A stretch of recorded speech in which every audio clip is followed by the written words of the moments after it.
pour l'avenir, mais aussi pour leur quotidien. Avec Sylvie Bonnet, nous rencontrons dans nos permanences des citoyens qui ont renoncé à se chauffer cet hiver, car cela coûte trop cher. C'est indigne d'un pays comme la France et ce n'est pas la prime inflation des 100 € qui permettra de payer les factures de fioul ou d'électricité, car ce n'est qu'une goutte d'eau par rapport aux 1 700 € que nos concitoyens dépensent en moyenne par an pour se chauffer. Le litre de gazole coûte désormais en moyenne 1,70 €, en hausse de 2 centimes par rapport à la semaine dernière, tout comme le samplon 95, désormais facturé à 1,75 € le litre. Monsieur le Premier ministre, arrêtez de vous défausser derrière les cours de pétrole. Vous êtes directement responsable de ces hausses de taxes sur les carburants de 3,8 milliards d'euros en 2018. Et comme vous ne les avez pas supprimés depuis, nos concitoyens continuent à payer plein pot.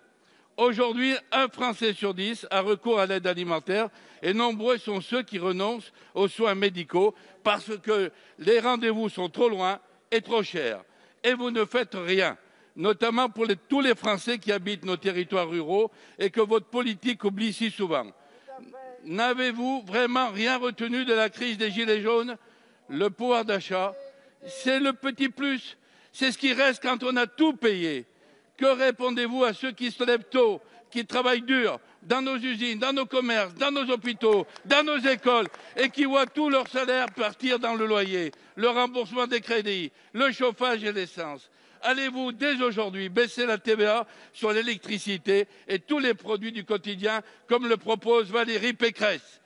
Et allez-vous dès aujourd'hui rétablir les allocations familiales universelles sans modulation pour toutes les familles françaises? Merci, cher collègue. La parole est à Monsieur Olivier Dussopt, ministre délégué chargé des comptes publics. Merci, Monsieur le Président. Monsieur le député Cinieri. D'abord, Monsieur le député Cinieri, je voudrais rappeler 2 points.